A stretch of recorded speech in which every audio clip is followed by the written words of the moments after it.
જય કૃષિ વિજ્ઞાન ખેડૂત મિત્રો, હું ઓમ નીતેશભાઈ ધોળિયા, નવસારી કૃષિ યુનિવર્સિટીનો બાગાયત ખાતાનો વિદ્યાર્થી. આજે નવા તાજા ખેડૂત સમાચાર લઈને આવ્યો છું મિત્રો. મહત્વના ખેડૂત સમાચારોની શરૂઆત કરીએ તે પહેલાં જો તમે આપણી યુટ્યુબ ચેનલ પર નવા હોય તો જરૂરથી સબસ્ક્રાઇબ કરી નાખજો. આવો મિત્રો, મહત્વના સમાચાર તરફ એક નજર મારીએ. પણ આપશ્રીને વિનંતી છે કે વિડીયોને અંત સુધી નિહાળજો અને સંપૂર્ણ માહિતી મેળવજો, કારણ કે અધૂરું જ્ઞાન તમારે કોઈ કામનું નથી. આવો મિત્રો, વિસ્તારથી સમાચાર જોઈએ. દિવાળી આવતા મિત્રો ઝટકો મળ્યો છે. જ્યાં મિત્રો દિવાળી પહેલા ઝટકો મળ્યો છે, ભાવ વધારો થયો છે.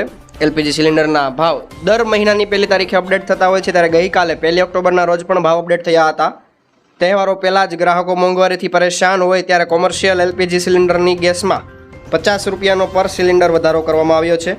આજથી દિલ્હીમાં એલપીજી કોમર્શિયલ સિલિન્ડરના 1740 રૂપિયા ભાવ નક્કી થયા છે, પરંતુ 14 કિલોના ગેસના બોટલના ભાવમાં કોઈપણ પ્રકારનો બદલાવ કરવામાં આવેલો નથી.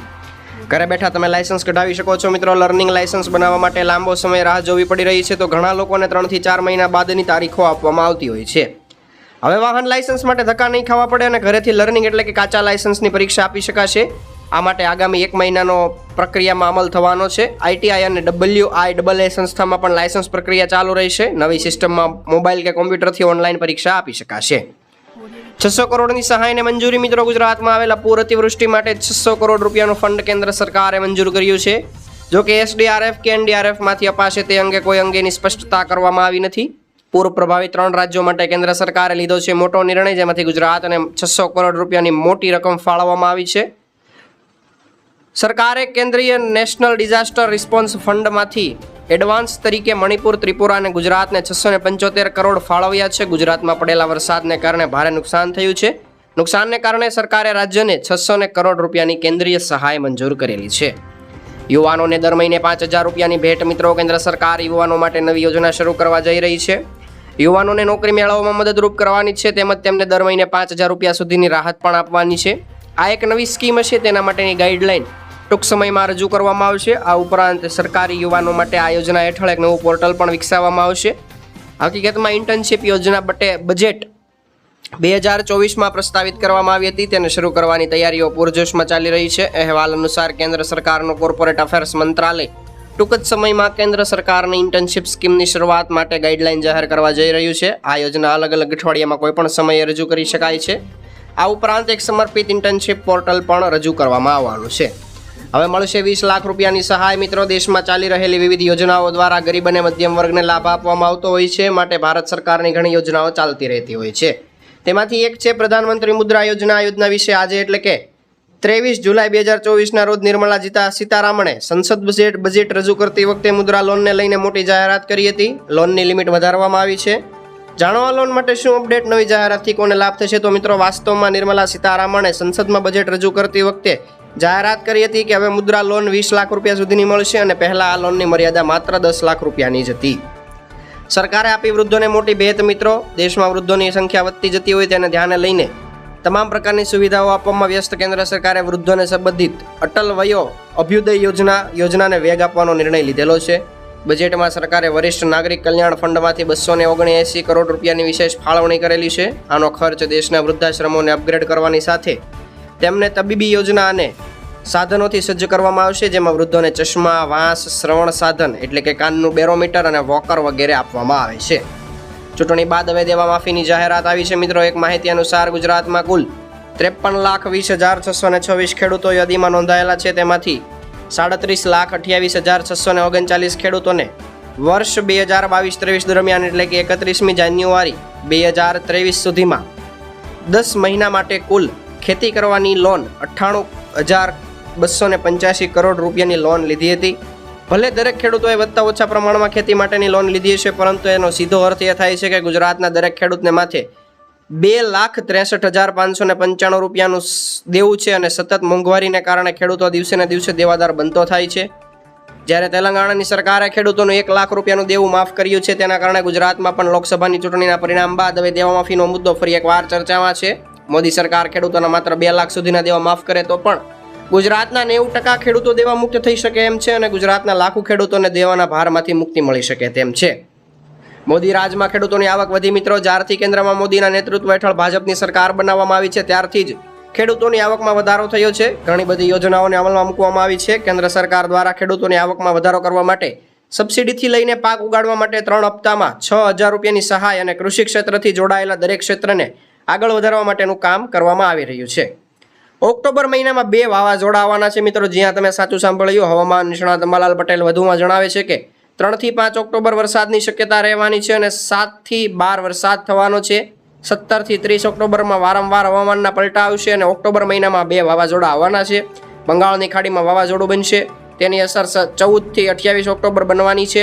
અરબ સમુદ્રમાં 7 થી 13 ઓક્ટોબર હલનચલન થશે અને 28 ઓક્ટોબરની આસપાસ વાવાઝોડું બનવાની શક્યતા રહેશે અને વાવાઝોડું બન્યા બાદ તેનો માર્ગ નક્કી થવાનો છે. વીઘા દીઠ મળશે મિત્રો 20,000 રૂપિયા. રાજ્ય સરકાર દ્વારા અમલમાં મુકાયેલી નવી યોજનાની માહિતી આપતા કૃષિ મંત્રી રાઘવજીભાઈ પટેલ જણાવે છે કે રાજ્યના દરેક ખેડૂતને રાસાયણિક ખાતર અને જંતુનાશક દવાના ઉપયોગ કર્યા વિના ઉત્પાદિત કરેલા શાકભાજી પાકો સરળતાથી મળી રહે તે માટે શાકભાજી પાકોમાં પ્રાકૃતિક કૃષિને પ્રોત્સાહન આપવાની યોજના અમલમાં મૂકવામાં આવી છે. યોજના હેઠળ શાકભાજીની ખેતી પ્રાકૃતિક ખેતીથી કરવા માંગતા હોય તેવા ખેડૂતોને બિયારણ, પ્રાકૃતિક ઇનપુટ, ખેતી ખર્ચ અને શાકભાજીની પ્રાકૃતિક ખેતીને પ્રોત્સાહન મળે તે માટે મહત્તમ 20,000 રૂપિયા પ્રતિ વીઘે સહાય કરવામાં આવશે. યોજનાના અમલીકરણ માટે રાજ્ય સરકાર દ્વારા અંદાજપત્રમાં 1,000 લાખની રકમ ફાળવવામાં આવી છે.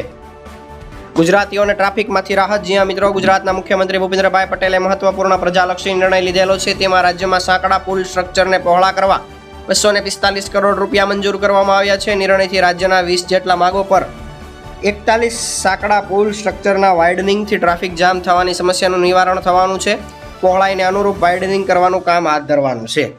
મોદી સરકારની મોટી જાહેરાત. મિત્રો, પ્રાથમિકતાઓમાં ખેડૂતોને પ્રાધાન્ય આપવામાં આવી રહ્યું હોય તેને લઈને સરકારે દેશની 70% વસ્તી માટે થોડી મિનિટોમાં જ એક અદ્ભુત નિર્ણય લીધો છે. સરકારે પીએમ આશા યોજનાને ચાલુ રાખવાની જાહેરાત કરી દીધી છે. મિત્રો, નાણાકીય વર્ષ 2025-26 સુધી આ હેઠળ કુલ 35,000 કરોડ રૂપિયાની ફાળવણી કરવામાં આવી છે. લોકોને ફાયદો થવાનો છે, સાથે સમસ્યાઓ ઘણી હદ સુધી દૂર થવાની છે. સરકારે ટ્વીટ કર્યું છે કે અમારી યોજનાથી ખેડૂતોને તેમના પાક માટે વળતરયુક્ત ભાવ મળવાના છે અને ગ્રાહકોને પણ સસ્તા ભાવે વસ્તુ મળી રહેશે. હવે મિત્રો જાણીએ પીએમ આશા યોજના શું છે અને ખેડૂતોને શું ફાયદો થવાનો છે. PSS એટલે કે પ્રાઇઝ સપોર્ટ સ્કીમ અને પ્રાઇઝ સ્ટેબિલાઇઝેશન ફંડ PSF ને પીએમ આશા યોજનામાં એકીકૃત કરવામાં આવ્યા છે. યોજના અમલીકરણને વધુ અસરકારક બનાવવાની છે. આ યોજના હેઠળ 2024-25ના સત્રથી MSP પર સૂચિત કઠોળ, તેલીબિયાં અને કોપરાની ખરીદી રાષ્ટ્રીય ઉત્પાદનના 25% હશે. જો કે આ મર્યાદા અડદ, હળદર અને મૈસૂર માટે લાગુ પડવાની નથી. તેમાંથી 100% ખરીદી કરવાની છે. સરકારે ગેરંટી લંબાવી દીધી છે. મિત્રો, સરકારે કઠોળ, તેલીબિયાં અને કોપરાની ખરીદી માટે વર્તમાન સરકારી ગેરંટીને વધારીને 45,000 કરોડ રૂપિયાની કરી છે. આ સાથે ખેડૂતોને MSP પર વધુ ખરીદી કરવાની સુવિધા મળવાની છે. કૃષિ વિભાગ દ્વારા નાફેડના સમૃદ્ધિ પોર્ટલ અને NCCFના સંયુક્તિ પોર્ટલ દ્વારા કરવાની છે. બફર સ્ટોકમાં મદદ મળશે. મિત્રો, PSF યોજનાનું વિસ્તરણ કઠોળ અને ડુંગળીના વ્યૂહાત્મક બફર સ્ટોકને જાળવવામાં મદદ કરવાનું છે. તેનાથી ગ્રાહકોને ભાવની ભારે અસ્થિરતાથી રક્ષણ મળશે. યોજના હેઠળ સંગ્રહખોરી અને સટ્ટાબાજીને પણ નિરુત્સાહિત કરવાનું છે. PDPS કવરેજ વધ્યું છે. મિત્રો, સરકારે પ્રાઇસ ડેફિસિટ પેમેન્ટ સ્કીમ એટલે કે PDPSનું કવરેજ વધારીને 40% કર્યું છે. નાશવંત બાગાયતી પાકો માટે MIS હેઠળ કવરેજ વધારીને 45% કરવામાં આવ્યું છે. લણણીના સમયે ભાવ તફાવતને દૂર કરવા માટે પરિવહન અને સંગ્રહ ખર્ચ ઉઠાવવામાં આવશે. પીએમ આશા યોજના ખેડૂતોને માત્ર લાભદાયી ભાવ નહીં આપે, પરંતુ ગ્રાહકોને આવશ્યક ચીજવસ્તુઓની ઉપલબ્ધતા પણ સુનિશ્ચિત કરવાની છે. ખેડૂતોને મળશે 25,000 રૂપિયાની ભેટ. જ્યાં મિત્રો, સનેડો સહાય યોજના 2024 ગુજરાતના ખેડૂતોને ખેતીકામમાં ખૂબ જ ઉપયોગી થાય તે માટેના શુભાશયથી સાધન સહાય સ્વરૂપે મલ્ટીપર્પઝ સહાય સાધન સનેડો યોજના 2024 રજૂ કરવામાં આવી છે. સનેડો મિની ટ્રેક્ટર ખરીદવા માટે કુલ કિંમતના 25% અથવા ₹25,000 બેમાંથી જે ઓછું હોય તે લાભ આપવામાં આવશે. ખેડૂતો માટે કૃષિ મંત્રીની મોટી જાહેરાત. ગુજરાતમાં લાભ પાંચમ બાદ તારીખ 11 નવેમ્બરથી 90 દિવસ સુધી મગફળી, મગ, અડદ અને સોયાબીનની ટેકાના ભાવે ખરીદી શરૂ થવાની છે. કૃષિ મંત્રી રાઘવજીભાઈ પટેલે ગાંધીનગર ખાતે ગત તારીખ 26મી સપ્ટેમ્બરના રોજ તેમના અધ્યક્ષ સ્થાને મગફળી, મગ, અડદ અને સોયાબીન જેવા ખરીફ પાકોના ટેકાના ભાવે ખરીદી કરવાની અંગે ઉચ્ચ સ્તરીય બેઠક યોજાઈ હતી. તેમાં તેમણે આ જણાવ્યું હતું. પતિ પત્નીને 10,000 રૂપિયાની સહાય. મિત્રો, જો તમારા પણ છેલ્લા 2 વર્ષમાં લગ્ન થયા હોય કે આવનારા વર્ષોમાં તમને લગ્ન થવાના હોય તો 10,000 રૂપિયાની સહાય મળશે. મિત્રો, કુંવરબાઈનું મામેરું સહાય યોજના અંતર્ગત તમને અથવા તો તમારી કન્યાને 10,000 રૂપિયાની સહાય આપવામાં આવે છે. તેમાં તમારે એક ઓનલાઈન ફોર્મ ભરી જરૂરી ડોક્યુમેન્ટ અપલોડ કરવાના રહેશે. કન્યાનું આધાર કાર્ડ, કન્યાના પિતાના વાર્ષિક આવકનો દાખલો, લગ્નનું પ્રમાણપત્ર, સ્વઘોષણાપત્ર અને કન્યાના બેંક ખાતાની પાસબુકની નકલ વગેરે ડોક્યુમેન્ટ અપલોડ કરીને અરજી સબમિટ કરવાની હોય છે અને થોડાક સમય બાદ કરેલી અરજી એપ્રુવ થશે ત્યારે બેંક ખાતામાં 10,000 રૂપિયા જમા કરવામાં આવશે. આ 500 રૂપિયાની નોટ મળશે કે નહીં? હવે રૂપિયા 500ની નોટ ચાલશે કે નહીં? સોશિયલ મીડિયામાં એક મેસેજ વાયરલ થયો છે. તેમાં સ્ટાર ચિહ્નવાળી 500 રૂપિયાની નોટ અમાન્ય છે તેવું લોકો જણાવી રહ્યા છે અને લોકો મેસેજને વોટ્સઅપ અને સોશિયલ મીડિયામાં ખૂબ જ ફોરવર્ડ કરી રહ્યા છે. ત્યારે PIB ફેક્ટ ચેક અનુસાર વાયરલ થયેલો આ મેસેજ ખોટો છે. સ્ટાર ચિહ્નવાળી 500ની નોટ ડિસેમ્બર 2016થી અમલમાં આવેલી છે અને જેની પાસે આ નોટ છે તેમને ચિંતા કરવાની જરાક પણ જરૂર નથી. આધાર કાર્ડમાં નવા નિયમો લાગ્યા છે મિત્રો. UIDAI અનુસાર આધાર કાર્ડ ધારક તેના જીવનકાળમાં માત્ર 2 જ વાર આધાર ડેટામાં તેનું નામ બદલી શકતો હોય છે. કોઈ પણ વ્યક્તિ તેના આધાર કાર્ડમાં 1 જ વાર જન્મ તારીખ અપડેટ કરાવી શકે છે. આધાર કાર્ડમાં માત્ર 1 જ વાર તમે જાતિ અપડેટ કરાવી શકો છો અને બીજી તરફ આધાર કાર્ડમાં રહેઠાણનું સરનામું અપડેટ કરવાની કોઈ પણ મર્યાદા રહેતી નથી અને કોઈ પણ વ્યક્તિ જો આધાર કાર્ડમાં ફોટો અપડેટ કરવો હોય તો તેની પણ કોઈ મર્યાદા નથી.